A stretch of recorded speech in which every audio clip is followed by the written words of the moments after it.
Hi friends, அனைவருக்கும் வணக்கம். இன்றைக்கி நம்ம என்ன பார்க்க போகிறோம் அப்படின்னு பார்த்திங்கன்னா, சிம்பிள் இன்ட்ரெஸ்ட், அதாவது தனி வட்டி அப்படின்னு சொல்லுவாங்க. அதில் தான் அந்த சிம்பிள் இன்ட்ரெஸ்ட் டாபிக் தான் இன்றைக்கி நம்ம புதுசாக பார்க்க போகிறோம். ஆல்ரெடி என்னென்ன பார்த்துருக்கோன்னு பார்த்திங்கன்னா, சிம்பிளிஃபிகேஷனில் ஒரு ஆஃப் போர்ஷன் வந்து முடிச்சிட்டோம். அதுக்கப்புறம் வந்து பர்சன்டேஜ் டாபிக் ஃபுல்லாக முடிச்சிட்டோம். எல்சிஎம் அண்ட் ஹெச்சிஎஃப்பில் இன்னும் ஒரு பார்ட் வந்து இருக்குது பெண்டிங்கு, அது வந்து கொடுத்துருவேன். இன்றைக்கி நம்ம சிம்பிள் இன்ட்ரெஸ்ட் வந்து பார்க்கலாம். அதாவது தனி வட்டி அப்படின்னு சொல்கிற சிம்பிள் இன்ட்ரெஸ்ட்டு, அதை பற்றி தான் நம்ம பார்க்க போகிறோம். இது வரைக்கும் நம்ம சேனலை சப்ஸ்கிரைப் பண்ணாதவங்க சப்ஸ்கிரைப் பண்ணுங்கள், பெல் பட்டன் ப்ரெஸ் பண்ணி ஆல் கொடுத்துக்கோங்க.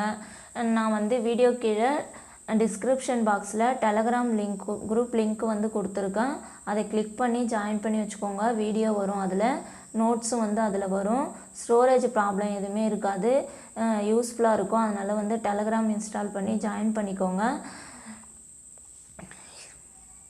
இன்றைக்கி நம்ம சிம்பிள் இன்ட்ரெஸ்ட் பற்றி நம்ம பார்க்கலாம். அதாவது சிம்பிள் இன்ட்ரெஸ்ட் அப்படின்னா என்னன்னு பார்த்திங்கன்னா, நம்ம ஒரு பேங்க்கில் ஒரு 1000 ரூபா வந்து டெபாசிட் பண்ணுறோம் அப்படின்னு பார்த்திங்கன்னா, பேங்க் சைடுலேருந்து அது நமக்கு ஒரு வட்டி வந்து கொடுப்பாங்க தெரியுமா, அந்த வட்டியை தான் நம்ம எப்படி கண்டுபிடிக்க போகிறோம் அப்படின்னு சொல்லிட்டு பார்க்க போகிறோம். அதுதான் வந்து சிம்பிள் இன்ட்ரெஸ்ட் அப்படின்னு சொல்கிறோம். அதாவது இயர்லி பேஸ் பண்ணி வருஷத்துக்கு ஒரு வட்டி கால்குலேட் பண்ணுவாங்க. அதுதான் வந்து சிம்பிள் இன்ட்ரெஸ்ட்டு அப்படின்ட்டு சொல்லுவாங்க. அதாவது வட்டிக்கு வட்டி தான் வந்து மல்டிபிள் இன்ட்ரெஸ்ட்டு. இப்போ சிம்பிள் இன்ட்ரெஸ்ட்னால் ஒரே வட்டி தான், வட்டிக்கு வட்டி போடுறது தான் மல்டிபிள் இன்ட்ரெஸ்ட்டு. அதை பற்றி நம்ம தனியாக பார்ப்போம். அது வந்து கூட்டு வட்டியில் வந்து வரும். இது சிம்பிள் இன்ட்ரெஸ்ட்டு, தனி வட்டி. இப்போ இந்த சிம்பிள் இன்ட்ரெஸ்ட்டு தனி வட்டி வச்சு டிஎன்பிசியில் எத்தனை கொஸ்டின் வந்து கேட்பாங்க அப்படின்னு பார்த்திங்கன்னா, சிம்பிள் இன்ட்ரெஸ்ட்லேருந்து ஒரு கொஸ்டின் வரும். அதுக்கப்புறம் காம்பவுண்ட் இன்ட்ரெஸ்ட் அப்படின்னு சொல்லப்படுற கூட்டு வட்டியிலேருந்து ஒரு கொஸ்டின் வரும்.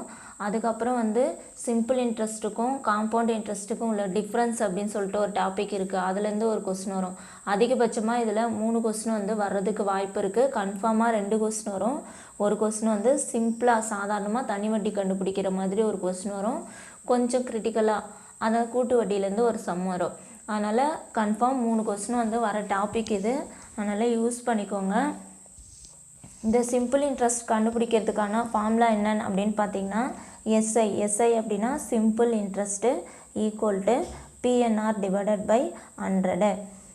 இதுதான் வந்து அதுக்கான ஃபார்முலா, சிம்பிள் இன்ட்ரெஸ்ட்டு கண்டுபிடிக்கிறதுக்கான ஃபார்முலா. இப்போ நம்ம ஒரு அமௌண்ட்டு டெபாசிட் பண்ணுறோம், 2% வந்து வட்டி கொடுக்குறாங்க. அப்போ 2 வருஷத்தில் நமக்கு எவ்வளோ வட்டி கிடச்சிருக்கு அப்படின்னு நம்ம தெரிஞ்சுக்கணும். அப்படின்னா இந்த ஃபார்மெட் யூஸ் பண்ணி தான் நம்ம வந்து தெரிஞ்சுக்கணும். அதாவது simple interest equal to PNR divided by 100. இதுதான் நம்ம வந்து இங்கேயும் வந்து யூஸ் பண்ண போகிறோம். அதாவது ப்ராக்டிக்கலாக நமக்கு என்ன கிடைக்குதுன்றதை நம்ம எப்படி வாயாலே கால்குலேட் பண்ணுவோம். அப்போ 2%, அப்போ இவ்வளோ வட்டி வந்து நமக்கு கிடைக்கும் அப்படின்னு சொல்லிட்டு நம்ம கால்குலேட் பண்ணுவோம் இல்லையா, அதை தான் இங்கே ஃபார்முலா யூஸ் பண்ணி கொடுக்குறாங்க. அது சம் டிஃப்ரென்ஸாக வந்து சம்ஸ் வந்து கொடுப்பாங்க, அதை தான் நம்ம பார்க்க போகிறோம். அப்போ எஸ்ஐ அப்படின்னா என்னென்னா சிம்பிள் இன்ட்ரெஸ்ட்டு, அதாவது தனி வட்டி. பி அப்படின்னா என்னென்னு பார்த்தீங்கன்னா, இந்த ஃபார்முலாவில் இருக்கிற பி பாருங்கள். பி அப்படின்னா அசல், என் அப்படின்னா வந்து காலம், அதாவது 1 வருஷமா 2 வருஷமா இல்லை 6 மாதமா இல்லை 40 நாளா இல்லை 50 நாளா அப்படின்னு சொல்லிட்டு இயராக இருக்கலாம், இல்லை மந்த்தாக இருக்கலாம், இல்லை டேஸாக இருக்கலாம், எப்படி கொடுத்தாலும் காலம், அதுதான் வந்து என். ஆறுன்றது என்ன அப்படின்னு பார்த்திங்கன்னா, அதாவது வட்டி விகிதம், ரெப்போ ரேட் அப்படின்னு சொல்லிட்டு சொல்லுவாங்க இல்லையா, அதுதான் வந்து வட்டி விகிதம் ஆர். இதுதான் இந்த ஃபார்முலா. எஸ்ஐன்றது சிம்பிள் இன்ட்ரெஸ்ட்டு, தனி வட்டி. இப்போ இது எல்லாத்தையும் அதாவது நமக்கு பி கொடுத்துருவாங்க, அசல் என் கொடுத்துருவாங்க, அதுக்கப்புறம் ஆறும் கொடுத்துருவாங்க. கொடுத்துட்டு சிம்பிள் இன்ட்ரெஸ்ட்டு கேட்டாங்கன்னா எப்படி கண்டுபிடிக்கிறது அப்படி சொல்லிட்டு தான் நம்ம இதில் பார்க்க போகிறோம். இன்னொன்று என்ன கொடுப்பாங்க அப்படின்னு பார்த்திங்கன்னா, சிம்பிள் இன்ட்ரெஸ்ட்டும் அவங்களே கொடுத்துருவாங்க. இந்த எஸ்ஐ இருக்கு இல்லையா, இதை கொடுத்துருவாங்க. அதுக்கப்புறம் என் கொடுத்துருவாங்க, ஆர் கொடுத்துருவாங்க. பி அசல் என்ன அப்படின்னு சொல்லிட்டு கேட்பாங்க. அதே மாதிரி தான் சிம்பிள் இன்ட்ரெஸ்ட் கொடுத்துருவாங்க, பி கொடுத்துருவாங்க, ஆர் கொடுத்துருவாங்க. நம்பர் ஆஃப் இயர்ஸ் வந்து கேட்பாங்க. அதே மாதிரி தான் பி கொடுத்துட்டு என் கொடுத்துட்டு சிம்பிள் இன்ட்ரெஸ்ட் கொடுத்துட்டு பர்சன்டேஜ் எவ்வளோ, வட்டி வீதம் எவ்வளோன்னு சொல்லிட்டு கேட்பாங்க. இது மாதிரி இந்த ஃபார்முலாஸே வந்து மாற்றி போட்டு கொஸ்டின் வந்து கேட்டுகிட்டே இருப்பாங்க. அதை பற்றி நம்ம வந்து வர வீடியோஸில் வந்து பார்க்கலாம். இன்றைக்கி சாதாரணமாக இந்த அசல் கொடுத்து நம்பர் ஆஃப் இயர்ஸ் கொடுத்து வட்டி விகிதம் கொடுத்துட்டு சிம்பிள் இன்ட்ரெஸ்ட் கேட்டாங்கன்னா எப்படி கண்டுபிடிக்கிறது அப்படின்னும், சிம்பிள் இன்ட்ரெஸ்ட்டும் மொத்த தொகையும் இப்போ நான் ஒரு 2000 ரூபா டெபாசிட் பண்ணுறேன், அதுக்கான வட்டி விகிதம் வந்து 2%, 2 வருஷத்தில் எவ்வளோ தனி வட்டி வரும் அப்படின்னு சொல்லிட்டு அந்த தனி வட்டியும் கேட்பாங்க. அதோடு சேர்ந்து மொத்த தொகை எவ்வளோ கிடைக்கும் அப்படின்னு சொல்லிட்டு கேட்பாங்க. அப்படி மொத்த தொகை எவ்வளோ கிடைக்கும் அப்படின்னு சொல்லிட்டு கேட்டாங்கன்னா நம்ம எப்படி கண்டுபிடிப்போம்? அமௌண்ட் எப்படி கண்டுபிடிக்கணும்னா அசல் கூட வட்டியை கூட்டணும்னா நமக்கு மொத்த தொகை கிடச்சிரும். இப்போ அந்த 2 மெத்தடையும் தான் நம்ம இங்கே பார்க்க போகிறோம். நம்ம பார்க்கலாம். ஃபார்முலா வந்து ரொம்ப முக்கியம். இந்த ஃபார்முலாவில் இருக்கிற ஒவ்வொரு டேர்மும் வந்து ரொம்ப முக்கியம். Pனா அசல், N அப்படின்னா காலம், number of years, number of days இல்லை நம்பர் ஆஃப் மந்த் எது வேணா இருக்கலாம், R வட்டி விகிதம். இது வந்து தெளிவாக இருங்க.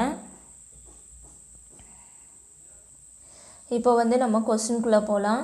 ஃபஸ்ட்டு கொஸ்டின் பாருங்கள். அசல் ரூபாய் 5000க்கு 10% வட்டி வீதத்தில் 5 ஆண்டுக்கு தனி வட்டி என்ன? சிம்பிளாக கொஸ்டின் கேட்டுருவாங்க. இந்த டைப் வந்து ரொம்ப முக்கியம். இந்த டைப் தெரிஞ்சுக்கிட்டிங்கன்னா கன்ஃபார்மாக ஒரு கொஸ்டின் வந்து இருக்குது. இந்த ஃபார்முலாவை வச்சு தான் இல்லை P கேட்கலாம், N கேட்கலாம், R கேட்கலாம், இல்லை சிம்பிள் இன்ட்ரெஸ்ட் கேட்கலாம், எப்படி வேணால் கேட்கலாம். இன்றைக்கி நம்ம பார்க்குறதே சிம்பிள் இன்ட்ரெஸ்ட்டு தான். சிம்பிள் இன்ட்ரெஸ்ட்டும் அமௌண்ட்டும் எப்படி கால்குலேட் பண்ணுறதுன்னு சொல்லிட்டு தான் நம்ம பார்க்க போகிறோம். இங்கே பாருங்கள், அசல் ரூபாய் 5000. நமக்கு தெரியும் P தான் வந்து அசல்னா என்னது? P, அதாவது பிரின்சிபல். 5000 அதை எடுத்து எழுதிக்கிறோம். வட்டி விகிதம் 10% வட்டி வீதம். R வட்டி வீதம்னா என்னது? Repo rate. R வந்து 10%. காலம் பார்த்தோம் இல்லையா நம்ம? N எத்தனை ஆண்டு கொடுத்துருக்காங்க? 5 ஆண்டு. அதையும் வந்து நம்ம எடுத்து எழுதிக்கிறோம். இப்போ PNR simple interest equal to PNR divided by 100. தனி வட்டி அப்படின்னு கேட்டாங்கனாலே இந்த ஃபார்முலா உங்களுக்கு ஞாபகம் வந்துடணும். அதுக்கப்புறம் தான் அதில் என்னென்ன வந்து மாற்றி கேட்குறாங்களோ அதுக்கேற்ற மாதிரி நம்ம ஃபார்முலாவை சேஞ்ச் பண்ணிக்கலாம், இடம் மாற்றிக்கலாம். இந்த இடத்துல தனி வட்டி கேட்டிருக்கிறதுனால simple interest equal to PNR divided by 100 அப்படின்னு சொல்லிட்டு எடுத்து எழுதிக்கிறேன். இப்போ பாருங்கள், Pக்கு பதிலாக நமக்கு தெரியும் 5000 அப்படின்னு சொல்லிட்டு அதை எடுத்துகிட்டு வந்து இங்கே சப்ஸ்டியூட் பண்ணியிருக்கேன். அதுக்கப்புறம் N பாருங்கள், நம்பர் ஆஃப் இயர்ஸ் 5 இயர்ஸ். அதுக்கப்புறம் ரெப்போ ரேட் அதாவது வட்டி விகிதம் R 10% கொடுத்துருக்காங்க. அது சப்ஸ்டியூட் பண்ணுறேன். ஃபார்முலாவில் இருந்தால் 100 கீழே அப்படியே போட்டுக்கிறேன். இப்போ இதில் பாருங்கள், 100ல் இருக்கிற 2 ஜீரோவும் இந்த 5000ல் இருக்கிற 2 ஜீரோவும் கேன்சல் ஆகிடும். ஓகேவா? இப்போ கேன்சல் ஆகிடுச்சுன்னா மீதி என்ன இருக்கும் அப்படின்னு பார்த்திங்கன்னா இங்கே இருக்கிற ஒரு 50 அப்படியே இறங்கிடும். இந்த 5 10 எவ்வளோ? 50. ஓகேவா? இப்போ இது ரெண்டையும் பெருக்குனிங்கன்னா 5 25, 2 0 அப்படி இருக்குது, இறக்கிக்கிறேன். 2500. அப்போ இதுக்கான சிம்பிள் இன்ட்ரெஸ்ட் எவ்வளோ அப்படின்னு பார்த்திங்கன்னா ரூபாய் 2500. இப்போ சிம்பிள் இன்ட்ரெஸ்ட் கண்டுபிடிக்கிறது ரொம்ப ஈஸி. அதனால் ஃபார்முலா தெளிவாக இருந்துங்க. Simple interest equal to PNR divided by 100. Pனா பிரின்சிபல் அசல், Nனா நம்பர் ஆஃப் இயர்ஸ் காலம், Rனா ரெப்போ ரேட் 10% வட்டி வீதம். ஓகேவா? அடுத்து இன்னொரு சம் பார்க்கலாம், இன்னும் கொஞ்சம் தெளிவாகுங்க. ரூபாய் 35,000க்கு ஆண்டுக்கு 9% வட்டி வீதத்தில் 2 ஆண்டுக்கு தனி வட்டி காண்க. இப்போ இந்த கொஸ்டின்லேருந்து உங்களுக்கு தேவையானதை எடுத்து எழுத முடியுதா சொல்லிட்டு பாருங்கள். ஃபஸ்ட்டு ஃபார்முலா ஞாபகம் வரணும். Simple interest equal to PNR divided by 100. இதில் நமக்கு என்னென்ன டேர்ம் தேவை? P தேவை, N தேவை, R தேவை. இப்போ P கொடுத்துட்டாங்க 35,000. நம்பர் ஆஃப் இயர்ஸ் எத்தனை வருஷம் கொடுத்துருக்காங்க? 2 ஆண்டுக்குன்னு கொடுத்துருக்காங்க. N வந்து 2. வட்டி விகிதம் ரெப்போ ரேட் எவ்வளோ கொடுத்துருக்காங்க? 9% கொடுத்துருக்காங்க. இப்போ இதில் எல்லா டேட்டாவும் நமக்கு தெரியுது. அப்போ ஈஸியாக சிம்பிள் இன்ட்ரெஸ்ட்டு கால்குலேட் பண்ணிடலாம்.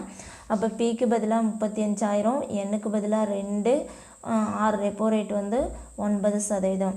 சப்ஸ்டியூட் பண்ணனா என்ன ஆகும் அப்படின்னு பார்த்திங்கன்னா 100ல் இருக்கிற இந்த 2 ஜீரோவுக்கு இந்த 2 ஜீரோ வந்து கேன்சல் ஆகிடும். மீதி எவ்வளோ இருக்கும் அப்படின்னு பார்த்திங்கன்னா 350 இன்ட்டு 2 இன்ட்டு 9 அப்படின்னு சொல்லிட்டு இருக்குமா? அதுதான் இங்கே எடுத்து எழுதியிருக்கேன். இது கேன்சல் ஆனது போக மீதி இந்த 2 ஜீரோ கேன்சல், மீதி 350 இன்ட்டு 2 இன்ட்டு 9. இப்போ 2 இன்ட்டு 350 இன்ட்டு 9 பெருக்கணுன்னா நமக்கு எவ்வளோ வருதுன்னா 6300 வரும். இதுதான் வந்து சிம்பிள் இன்ட்ரெஸ்ட்டு. ஓகேவா? ரூபாய் 6300. இதுதான் நமக்கு செகண்ட் கொஸ்டினுக்கான ஆன்சர். சிம்பிள் இன்ட்ரெஸ்ட்டு கால்குலேட் பண்ணுறது ரொம்ப ஈஸி, அதை வந்து நீங்கள் தெரிஞ்சுக்கோங்க தெளிவாக. அது தேர்ட் கொஸ்டின் பாருங்கள். ரூபாய் 25,000க்கு 8% வட்டி வீதம் 3 ஆண்டுக்கு தனி வட்டி காண்க. அப்போ ரூபாய் எவ்வளோ? அசல் வந்து 25,000, நம்பர் ஆஃப் இயர்ஸ் எத்தனை ஆண்டு? 3 ஆண்டுன்னு கொடுத்துருக்காங்க. என் வந்து 3, வட்டி வீதம் வந்து 8% கொடுத்துருக்காங்க. சிம்பிள் இன்ட்ரெஸ்ட்டு கேட்டிருக்காங்க. அப்போ ஃபார்முலா பிஎன்ஆர் டிவைடட் பை 100. இப்போ இதில் நம்ம சப்ஸ்டியூட் பண்ண போகிறோம். 25,000 இன்ட்டு நம்பர் ஆஃப் இயர்ஸ் வந்து 3 இன்ட்டு வட்டி வீதம் வந்து 8 டிவைடட் பை 100. 100ல் இருக்கிற இந்த 2 ஜீரோவுக்கும் இந்த 2 ஜீரோவும் கேன்சல் ஆகிடும். 3,250 எவ்வளோ அப்படின்னு பார்த்தீங்கன்னா 750. 750 இன்ட்டு 8 பெருக்கணும்னா நமக்கு எவ்வளோ கிடைக்கும் அப்படின்னா சிம்பிள் இன்ட்ரெஸ்ட்டு 6,000 வந்து கிடைக்கும். ஓகேவா? அடுத்தது பாருங்கள். இப்போ சிம்பிள் இன்ட்ரெஸ்ட்டோடு சேர்த்து மொத்த தொகை கேட்டாங்கன்னா எப்படி கண்டுபிடிக்கிறதுன்னு பார்க்கலாம். அரவிந்த் என்பவர் ரூபாய் 8,000 ஆகாஷ் என்பவரிடமிருந்து 7% வட்டி வீதம் கடனாக பெற்றார். இப்போ நான் என்ன பண்ணுறேன் அப்படின்னா, எனக்கு பணம் தேவைப்படுது, ஒருத்தவங்கிட்ட இருந்து ரூபாய் 8,000 கடன் வாங்குகிறேன். வட்டி வீதம் எவ்வளோ அப்படின்னு பார்த்தீங்கன்னா 7% வந்து வட்டி வீதம். ஓகேவா? அதுவும் இல்லாமல் தனி வட்டி சிம்பிள் இன்ட்ரெஸ்ட்டில் தான் வாங்குகிறேன். 7% வட்டி வீதம். 2 ஆண்டு முடிவில் நான் வந்து 2 ஆண்டு கழித்து என்ன பண்ணுறேன் அப்படின்னா அந்த தொகையை வந்து அவங்களுக்கு கொடுக்கணும், அவங்களோட கடனை அடைக்கணும் அப்படின்னு சொல்லிட்டு நினைக்கிறேன். அப்போ தனி வட்டி எவ்வளோ வந்திருக்கும், வட்டியோடு சேர்த்து மொத்த தொகை எவ்வளோ வந்திருக்கும் அப்படின்றது தான் கொஸ்டின். அரவிந்த் என்பவர் ரூபாய் 8,000 ஆகாஷ் என்பவரிடமிருந்து 7% தனி வட்டி வீதம் கடனாக பெற்றார். 2 ஆண்டு முடிவில் அரவிந்த் செலுத்த வேண்டிய தனி வட்டியும் மொத்த தொகையும் என்ன அப்படின்னு கேட்குறாங்க. அப்போ இதில் ஃபஸ்ட்டு நம்ம என்ன கண்டுபிடிக்கணும்னா தனி வட்டி வந்து கண்டுபிடிக்கணும். இப்போ நமக்கு தனி வட்டி கண்டுபிடிக்கணும்னா ஃபார்முலா என்னன்னு தெரியும். Simple interest equal to PNR divided by 100. இதுதான் வந்து ஃபார்முலா. இங்கே கொடுத்துருக்கிற டேட்டாஸ் என்னென்ன அப்படின்னு சொல்லிட்டு பாருங்கள். அசல் எவ்வளோ கொடுத்துருக்காங்கன்னா 8,000 கொடுத்துருக்காங்க. அவர் எத்தனை வருஷத்துக்கு கழித்து கட்டுறாரு? 2 ஆண்டு கழித்து கட்டுறாரு. அப்போ என் வந்து 2, வட்டி வீதம் எவ்வளோ? 7%. அப்போ இது எல்லாத்தையும் நம்ம சப்ஸ்டியூட் பண்ணலாமா? பிஎன்ஆர் டிவைடட் பை 100 ஃபார்முலாவில் சப்ஸ்டியூட் பண்ணனா பிக்கு பதிலாக 8,000, நம்பர் ஆஃப் இயர்ஸ் 2, வட்டி வீதம் வந்து 7 டிவைடட் பை 100. இப்போ இதில் இருக்கிற 2 ஜீரோக்கும் 2 ஜீரோ வந்து கேன்சல் ஆகிடும். 280 எவ்வளோ அப்படின்னு பார்த்தீங்கன்னா இங்கே ஒரு 80, ஒரு 2, ஒரு 7 இருக்குது. அப்போ 280 வந்து 160. 160 இன்ட்டு 7 பெருக்கணும்னா என்ன வருது அப்படின்னு பார்த்தீங்கன்னா 1,120 வந்து வருது. அப்போ சிம்பிள் இன்ட்ரெஸ்ட் எவ்வளோ அப்படின்னு பார்த்தீங்கன்னா 1,120. அவங்க கேட்டால் ஒரு கொஸ்டினுக்கு ஆன்சர் நம்ம கண்டுபிடிச்சிட்டோம். சிம்பிள் இன்ட்ரெஸ்ட்டு ரூபாய் 1,120. அவங்க என்ன கேட்குறாங்க, அவர் வந்து மொத்த தொகையை எவ்வளோ செலுத்தியிருப்பார் அப்படின்னு சொல்லிட்டு கேட்குறாங்க. இப்போ இது மாதிரி மொத்த தொகை கேட்டாங்க அப்படின்னா நமக்கு என்ன ஃபார்முலா அப்படின்னா மொத்த தொகை அதுதான் வந்து அமௌண்ட்டு. மொத்த தொகை ஏ தான் வந்து என்னதுன்னா அமௌண்ட்டு. அப்போ ஏ ஈக்குவல்ட்டு நமக்கு தான் சிம்பிள் இன்ட்ரெஸ்ட் தெரியும், அசல் எவ்வளோ அப்படின்னு சொல்லிட்டு தெரியும். இப்போ இது ரெண்டுத்தையும் கூட்டினோன்னா அவர் செலுத்தினா மொத்த தொகை நமக்கு எவ்வளோன்னு தெரிஞ்சிடும் இல்லையா? அப்போ அமௌண்ட் ஈக்குவல்ட்டு அசல் அதுதான் பி, பிரின்சிபல் ப்ளஸ் நம்ம கண்டுபிடிச்ச சிம்பிள் இன்ட்ரெஸ்ட்டு. அது ரெண்டையும் வந்து நம்ம கூட்டுறோம். ஓகேவா? நம்ம கண்டுபிடிச்ச தனி வட்டி ப்ளஸ் அசல் அதுதான் வந்து மொத்த தொகை. மொத்த தொகை அப்படின்னா அமௌண்ட்டு. மொத்த தொகை அப்படின்னா வந்து என்னது amount equal to simple interest plus அசல். இப்போ இது ரெண்டையும் கூட்டினா நமக்கு தெரிஞ்சிருமா? அப்போ நமக்கு தெரியும் ஆல்ரெடி சிம்பிள் இன்ட்ரெஸ்ட் எவ்வளோ அப்படின்னு பார்த்தீங்கன்னா 8,000. சாரி, பிரின்சிபல் வந்து நமக்கு 8,000, சிம்பிள் இன்ட்ரெஸ்ட் வந்து நம்ம கண்டுபிடிச்சோம் இல்லையா 1,120. இப்போ இது ரெண்டையும் கூட்டினோன்னா 9,120 ரூபா வந்து மொத்த தொகை வந்து வருது. இப்போ இது மாதிரி ஒரு கொஸ்டின் கேட்பாங்க. சிம்பிள் இன்ட்ரெஸ்ட் எப்படி கண்டுபிடிக்கிறதுன்னு தெரியும் இல்லையா இப்போ உங்களுக்கு? அடுத்தது மொத்த தொகை கேட்டாங்கன்னா நம்ம என்ன பண்ணணும், அவங்க கொடுத்துருக்கிற அசல் கூட நம்ம கண்டுபிடிச்ச வட்டியை வந்து கூட்டணும் அப்படின்னா அதுதான் நமக்கு மொத்த தொகை. அடுத்த சம் பார்க்கலாம். ஒருவர் ஒரு வங்கியிலிருந்து ரூபாய் 5,000 ஆண்டுக்கு 5% வட்டி வீதத்தில் கடனாக பெற்றார். ஆண்டுக்கு அப்படின்னா வந்து தனி வட்டின்னு தான் அர்த்தம். பாருங்கள் ஆண்டுக்குன்னு சொல்லியிருக்காங்களா, அப்போ தனி வட்டி அப்படின்றது தான் அர்த்தம். அவங்க தனி வட்டியாக கொடுக்கலையே அப்படின்லாம் நினைக்காதீங்க. ஆண்டுக்கு 5% வட்டி வீதத்தில் கடனாக பெற்றார் எனில் 3 ஆண்டின் முடிவில் அவர் செலுத்த வேண்டிய வட்டி மொத்த தொகை எவ்வளவு அப்படின்னு சொல்லிட்டு கேட்குறாங்க. இப்போ நம்ம கொஸ்டின்லேருந்து டேட்டாஸ் எடுத்து எழுதிக்கலாம். பிரின்சிபல் எவ்வளோ, 5000 ஒரு வங்கியிலேருந்து அவர் கடனாக வாங்குறாரு. எவ்வளோ வட்டி வீதத்தில் வாங்குறாரு அப்படின்னு பார்த்திங்கன்னா 5% வட்டி வீதத்தில் வாங்குறாரு. 3 ஆண்டு கழித்து அந்த கடனை அவர் திரும்பி செலுத்துகிறாரு. அப்போ N3 5%, அசல் 5000. அப்போ சிம்பிள் இன்ட்ரெஸ்ட் கண்டுபிடிக்கலாமா? இப்போ PNR simple interest equal to PNR divided by 100. அந்த ஃபார்முலாவில் சப்ஸ்டியூட் பண்ணலாமா? இப்போ Pக்கு பதிலாக 5000, Nக்கு பதிலாக 3, Rக்கு பதிலாக 5 டிவைடட் பை 100. இந்த 2 0க்கு 2 0 கேன்சல் ஆகிடும். மீதி எவ்வளோ இருக்குது அப்படின்னா 50. இப்போ 350 எவ்வளோனா 150 இன்ட்டு 5ஆல் பெருக்கணும் அப்படின்னா 750. அப்போ அவர் 3 ஆண்டு முடிவில் எவ்வளோ இன்ட்ரெஸ்ட் பே பண்ணியிருப்பார் அப்படின்னு பார்த்திங்கன்னா ரூபாய் 750 பே பண்ணியிருப்பார். இப்போ மொத்த தொகையை கண்டுபிடிக்கணும்னா என்னது, நான் ஃபஸ்ட்டு சம்லேயே சொல்லி கொடுத்தேன் இல்லையா, பிரின்சிபல் கூட சிம்பிள் இன்ட்ரெஸ்ட்டை ஆட் பண்ணிக்கணும். பிரின்சிபல் அவர் எவ்வளோ வாங்கியிருந்தார் அப்படின்னு பார்த்திங்கன்னா 5000 வாங்கியிருப்பார். இப்போ அந்த பிரின்சிபல் கூட சிம்பிள் இன்ட்ரெஸ்ட்டை ஆட் பண்ணனா நமக்கு எவ்வளோ அப்படின்னு பார்த்தோன்னா 5750 அப்படின்னு சொல்லிட்டு வரும். 5750. இதுதான் அமௌண்ட்டு கண்டுபிடிக்கணும்னா என்ன பண்ணணும்னா பிரின்சிபலையும் சிம்பிள் இன்ட்ரெஸ்ட்டையும் கூட்டிக்கணும். ஓகேவா? அடுத்த சம் பாருங்கள். ஒருவர் ஒரு வங்கியிலிருந்து ரூபாய் 6000 ஆண்டுக்கு 12% வட்டி விதத்தில் பெற்றார் எனில், ஒரு வங்கியிலேருந்து இவர் என்ன பண்ணுறாரு அப்படின்னு பார்த்தீங்கன்னா 6000 ரூபாவை 12% வட்டி விதத்தில் 7 ஆண்டுக்கு பெற்றார் எனில் 7 ஆண்டு முடிவில் அவர் செலுத்த வேண்டிய பணம் எவ்வளவு அப்படின்னு சொல்லிட்டு கேட்குறாங்க. அப்போ நமக்கு இதில் அசல் எவ்வளோ 6000, ஆண்டுக்கு 12% வட்டி வீதம் ரெப்போ ரேட் எவ்வளோ 12%. எத்தனை ஆண்டு முடிவில் அவர் செலுத்துகிறாரு அப்படின்னு பார்த்திங்கன்னா 7 ஆண்டு கழிச்சு.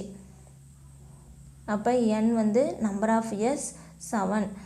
7 ஆண்டு முடிவில் அவர் செலுத்த வேண்டிய பணம் எவ்வளவு பாருங்கள், பணம் எவ்வளவு அப்படின்னா அந்த இடத்துல என்னது அப்படின்னா அமௌண்ட்டு. அப்படின்னா கண்டுபிடிக்கணும், மொத்த தொகை நம்ம கண்டுபிடிக்கணும். இப்போ மொத்த தொகை கண்டுபிடிக்கணும் அப்படின்னா நமக்கு இன்ட்ரெஸ்ட் தெரியணும்.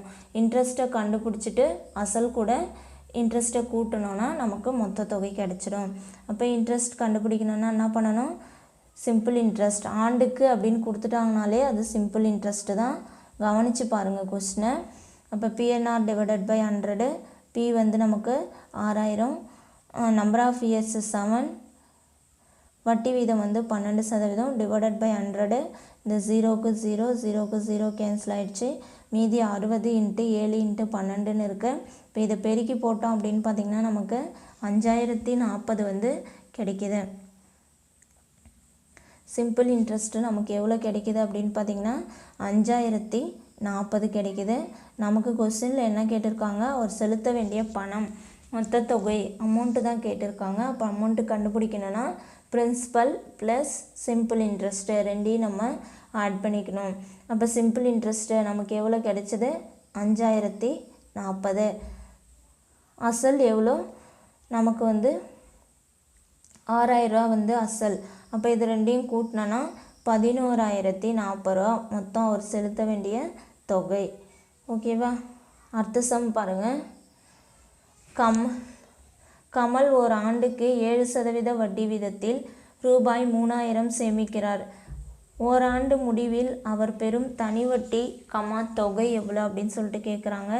இவர் என்ன பண்ணுறாரு, ஆண்டுக்கு அப்படின்னு சொல்லிட்டு கொடுத்துட்டாங்கனாலே நமக்கு தனி வட்டின்றதை நம்ம ஃபிக்ஸ் பண்ணிக்கலாம்.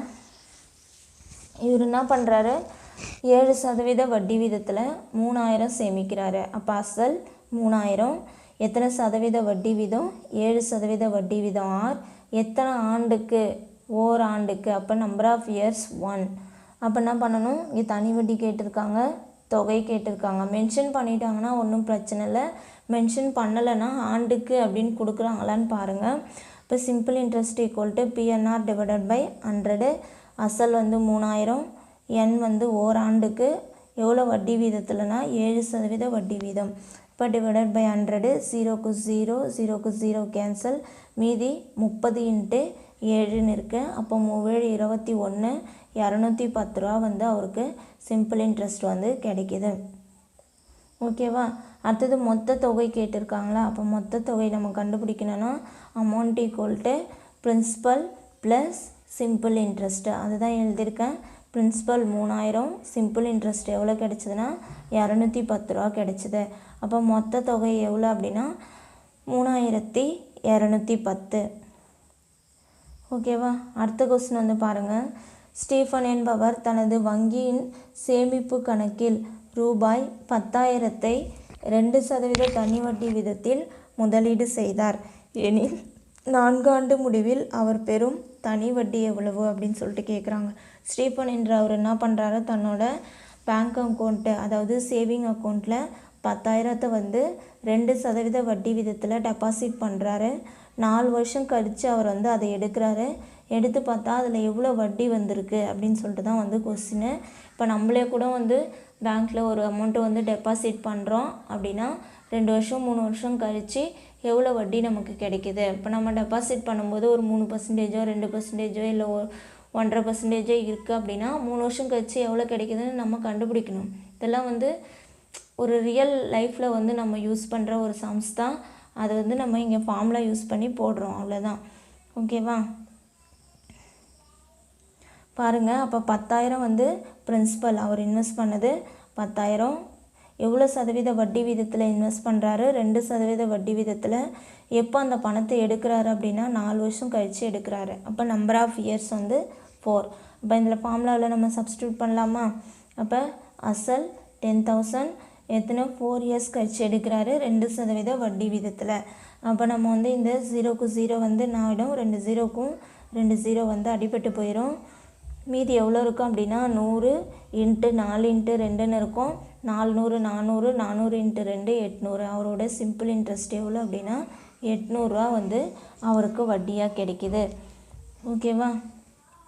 இதே மாதிரி நீங்களும் உங்கள் பேங்க்கில் அக்கௌண்ட்டில் வந்து அமௌண்ட்டு போட்டு வச்சுருந்தீங்கன்னா பாருங்கள் எவ்வளோ வட்டி விதத்தில் வந்து உங்களுக்கு வட்டி கொடுக்குறாங்கன்ட்டு.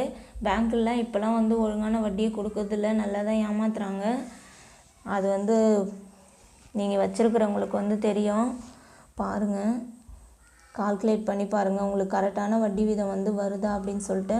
முன்னாடிலாம் நம்ம வந்து கொஞ்சம் காசு இருந்தால் கூட அதுக்கு வந்து வட்டி போடுவாங்க பேங்க்கில். இப்போலாம் வந்து நம்ம பணத்துக்கு வட்டியே வந்து கிடையாது. இவ்வளோ அமௌண்ட்டுக்கு மேலே வச்சுருக்கீங்களா அப்போ தான் வட்டி தருவோன்னு சொல்கிறாங்க, பார்த்துக்கோங்க. 9வது கொஸ்டின். ரூபாய் 1000 அசலுக்கு ஓர் ஆண்டுக்கு 10% என்ற வீதத்தில் தனி வட்டி என்ன அப்படின்னு சொல்லிட்டு கேட்குறாங்க.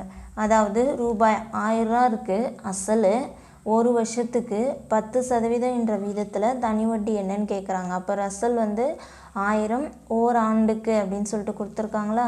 அப்போ நம்பர் ஆஃப் இயர்ஸ் 1, வட்டி வீதம் வந்து எவ்வளோ அப்படின்னு சொல்லிட்டு பார்த்திங்கன்னா R, அதாவது 10%. அப்போ நமக்கு தனி வட்டி கேட்கறதுனால simple interest equal to PNR divided by 100. இப்போ நம்ம இதில் சப்ஸ்டியூட் பண்ணலாமா? Pக்கு பதிலாக 1000, Nக்கு பதிலாக 1, Rக்கு பதிலாக 10. இதில் 2 0க்கு 2 0 வந்து கேன்சல் ஆயிரும். 2 0க்கு 2 0 வந்து கேன்சல் ஆகிடும். கேன்சல் ஆகிடுச்சுன்னா மீதி 10 10 × 1 10 பெருக்கி போட்டோன்னா நமக்கு சிம்பிள் இன்ட்ரெஸ்ட் எவ்வளோ வருது அப்படின்னு பார்த்திங்கன்னா ரூபாய் 100 வந்து சிம்பிள் இன்ட்ரெஸ்ட் வந்து நமக்கு கிடைக்கிது. அடுத்த சம் பாருங்கள், கடைசி சம். ரூபாய் 7500க்கு 8% வட்டி வீதம், ஒரு வருடம் 6 மாதம் எனில் தனி வட்டியை காண்க. இப்போ இது மாதிரி கொடுத்துட்டாங்க அப்படின்னா நம்ம எப்படி போடுறது? இது ரிலேட்டடான சம்ஸ் இன்னும் நம்ம நிறைய பார்க்கலாம். இதில் ஒரு சம் வந்து எடுத்திருக்கேன் பாருங்கள். ரூபாய் 7500 இதுதான் வந்து அசல். வட்டி வீதம் எவ்வளோ அப்படின்னு பார்த்தீங்கன்னா ஆர் 8%. இது என்ன பண்ணுறது, எப்படி போடுறது, ஒரு வருஷம் 6 மாதம் அப்படின்னு சொல்லிட்டு கொடுத்துட்டாங்களே. நமக்கு தெரியும் ஒரு வருஷத்துக்கு எத்தனை மாதம் அப்படின்னா 12 மாதம் ஒரு வருஷத்துக்கு. அப்போ இங்கே ஒரு வருஷம் 6 மாதம் அப்படின்னா நமக்கு என்னது 1.5 வருஷம் அப்படின்னு சொல்லிட்டு நமக்கு தெரியும். இதை வந்து ப்ரொசீஜராக எப்படி போடுறது அப்படி சொல்லிட்டு நம்ம பார்க்கலாம். இப்போ இது மாதிரி கொடுத்துட்டாங்க, மாதத்துலேயோ ஒரு வருஷம் 6 மாதம் அப்படின்னு கொடுக்குறாங்க, இல்லை ஒரு வருஷம் 360 நாளில் ஏதோ ஒரு 140 நாள் 150 நாள் அப்படின்னு கொடுக்குறாங்க அப்படின்னா நம்ம எப்படி போடுறது. இது மாதிரி மாதம் கொடுத்தாங்க அப்படின்னா என்ன பண்ணணும் அப்படின்னா எத்தனை மாதம் கொடுக்குறாங்களோ அது டிவைடட் பை 12. இப்போ நமக்கு இந்த இடத்துல ஒரு வருஷம் 6 மாதம்னு கொடுத்துருக்காங்களா, அப்போ ஒரு வருஷத்துக்கு எத்தனை மாதம் 12 மாதம். அப்போ 6 மாதம் இங்கே கொடுத்துருக்காங்க, அப்போ 6/12. இதே வந்து டேஸ் கொடுத்துருந்தாங்க அப்படின்னு பார்த்திங்கன்னா அவங்க என்ன எத்தனை டேஸ் கொடுக்குறாங்களோ அந்த டேஸ் டிவைடட் பை 365. 365ஆல் வகுத்திங்கன்னா உங்களுக்கு அது கரெக்டாக வந்துடும். ஓகேவா. இயர்ஸ் கொடுத்துருந்தாங்கன்னா நம்ம ஸ்ட்ரெயிட்டாகவே எடுத்துக்கலாம். இப்போ இங்கே ஒரு வருஷம் 6 மாதம் கொடுத்ததுனால நான் வந்து அந்த 6 வந்து என்ன பண்ணுறேன் 12ஆல் டிவைட் பண்ணிக்கிறேன். ஏன்னா ஒரு வருஷத்துக்கு 12 மாதம். அப்போ நம்ம இதை அடித்து போட்டோன்னா நமக்கு என்ன கிடைக்கும் அப்படின்னு பார்த்திங்கன்னா நமக்கு ஸ்ட்ரெயிட்டாகவே தெரியும் ஒரு வருஷம் 6 மாதம்னா 1.5 வருஷம் அப்படின்னு சொல்லிட்டு தெரியும். இருந்தாலும் தெரியாதவங்களுக்காக தான் இந்த ஸ்டெப்பு. இப்போ இது நம்ம அடித்து போட்டோன்னா என்ன கிடைக்குது அப்படின்னா 1 6 6 2 6 12 1/2. இங்கே ஒரு 1 இருக்குது, அப்போ 1 × 1/2. இப்போ இதை நம்ம கிராஸ் மல்டிப்ளை எடுத்தோம் அப்படின்னா என்னாக்கும் அப்படின்னா 2 2 2 + 1 வந்து என்னது அப்படின்னா 3 3/2 அப்படின்னு சொல்லிட்டு கிடைக்கும். அப்போ நமக்கு நம்பர் ஆஃப் இயர்ஸ் வந்து 3/2. இது மாதிரி சிம்ப்ளிஃபை பண்ணிவிட்டு இங்கே சப்ஸ்டியூட் பண்ணோம்னா நமக்கு அடித்து போடுறதுக்கு வந்து கொஞ்சம் ஈஸியாக இருக்கும். சில டைம் வந்து டேஸ்லாம் கொடுக்கும்போது அதுவே கேன்சல் ஆகிற மாதிரி இருக்கும். அப்போ இது மாதிரிலாம் நம்ம பண்ண தேவையில்ல. இப்போ பாருங்கள், இது ஒரு சின்ன எக்ஸாம்பிள், ஒரு சின்ன சம் தான் இது. இது மாதிரியும் கேட்பாங்க, அதுக்காக தான் இந்த சம் வந்து எடுத்திருக்கேன். கேட்டிருக்காங்க இது மாதிரி. நம்ம பாருங்கள், பி வந்து 7500, அது சப்ஸ்டியூட் பண்ணிக்கலாம் இந்த இடத்துல. என் நம்பர் ஆஃப் இயர்ஸ், என் நம்ம கடைசியாக சிம்ப்ளிஃபை பண்ணோம் இல்லையா, இருக்கு இல்லையா, இது 3/2. ஆர் வந்து 8%, அதை இங்கே சப்ஸ்டியூட் பண்ணிக்கிறேன். Divided by 100. ஓகேவா. இப்போ உங்களுக்கு இது மாதிரி கன்ஃபியூஸாக இருக்குது அப்படின்னா இந்த 100 வந்து டிவைடுக்கு டிவைடே வந்துச்சுன்னா நம்ம என்ன பண்ணிக்கலாம், நம்ம தலைகீழ் எடுத்து ரெசிப்ரோக்கல் எடுத்து அதை வந்து நம்ம என்ன பண்ணிக்கலாம் அப்படின்னா பெருக்கலாக மாற்றிக்கலாம். அப்போ இந்த 100 இந்த 100 கீழே என்ன இருக்கிறதா அர்த்தம் 1 இருக்கிறதா அர்த்தம். இப்போ இதுக்கு நம்ம தலைகீழ் எடுத்தோம் அப்படின்னா 1/100 அப்படின்னு சொல்லிட்டு வரும். ஓகேவா. இப்போ இது மாதிரி கூட நீங்கள் மாற்றிக்கலாம். இப்போ பாருங்கள், இந்த 7500 இருக்கிற 2 0வும் 100ல் இருக்கிற 2 0வும் கேன்சல் ஆகிடுச்சு. மீதி இந்த 2ஐயும் இந்த 8ஐயும் அடிக்கிறேன் 4 அப்படின்னு சொல்லிட்டு நமக்கு கிடைக்கிது. இப்போ என்னதுன்னா 75 × 4 × 3 மீதி நமக்கு கிடைச்சது. இப்போ இதை மல்டிபிள் பண்ணோம் அப்படின்னா 4 3 வந்து 12. 75 × 12 பெருக்கணும்னா நமக்கு ரூபாய் 900 900 வந்து சிம்பிள் இன்ட்ரெஸ்ட் வந்து கிடைக்கிது. ஓகேவா. அதே மாதிரி தான் இப்போ இந்த மந்த்து கொடுக்குறாங்க அப்படின்னாலே நீங்கள் என்ன பண்ணுங்கள், ஒரு வருஷத்துக்கு எத்தனை மாதம் 12 மாதம், அவங்க எத்தனை மாதம் கொடுக்குறாங்களோ அது டிவைடட் பை 12 அப்படின்னு போட்டு நீங்கள் என்ன பண்ணுங்கள் சிம்ப்ளிஃபை பண்ணி என்னோடய வேல்யூவை கண்டுபிடிச்சி சப்ஸ்டியூட் பண்ணிங்கன்னா ஆன்சர் வந்து வந்துடும். ஓகே ஃப்ரெண்ட்ஸ், இதோட வந்து இந்த வீடியோ கம்ப்ளீட் ஆகுது. நம்ம நார்மலாக எப்படி இன்ட்ரெஸ்ட் கால்குலேட் பண்ணுறோம் அப்படின்றது தான் இந்த சம்ஸே. இதில் ஒன்றும் பெருசாக கிரிட்டிக்கலெல்லாம் ஒன்றும் வராது. ஒன்று என் கேட்பாங்க, நம்பர் ஆஃப் இயர்ஸ் கேட்பாங்க, இல்லை ஆர் அதாவது வட்டி வீதம் கேட்பாங்க, இல்லைனா தனி வட்டி என்னன்னு கேட்பாங்க, இல்லைனா அசல் கேட்பாங்க. இந்த தனி வட்டிலே இந்த 4 வந்து கேட்பாங்க. இதுலேயே என்னது அந்த டேஸ் கொடுத்துட்டு கேட்குறது, மந்த்து கொடுத்துட்டு கேட்குறது, அது மாதிரி இருக்குது சம்ஸு. மற்றபடி ஒன்றும் இதில் பெருசாக டிஃபிகல்ட்லாம் இல்லை, ஈஸியாக தான் இருக்கும். நீங்கள் வந்து போட்டு பாருங்கள், நிறைய சம்ஸ் போட்டு பார்க்க தான் உங்களுக்கு தெரியும். ஸ்கூல் புக்ஸ் எடுத்து பாருங்கள், அதில் நிறைய சம்ஸ் இருக்குது. இப்போ பழைய கொஸ்டின் பேப்பர்ஸ்லாம் எடுத்து பாருங்கள், அதுலேயும் நிறைய சம்ஸ் இருக்குது. அதெல்லாம் எடுத்து சால்வ் பண்ணி பார்க்க உங்களுக்கு வந்து ஆட்டோமேட்டிக்காக வந்து வந்துடும். ஓகேவா. வீடியோ பிடிச்சிருந்துச்சுன்னா லைக் பண்ணுங்கள், ஷேர் பண்ணுங்கள், உங்கள் ஃப்ரெண்ட்ஸுக்கும் ஷேர் பண்ணுங்கள். ஓகே ஃப்ரெண்ட்ஸ், ஏதாவது டவுட் இருந்துச்சுன்னா கமெண்ட் பண்ணுங்கள். தேங்க்யூ.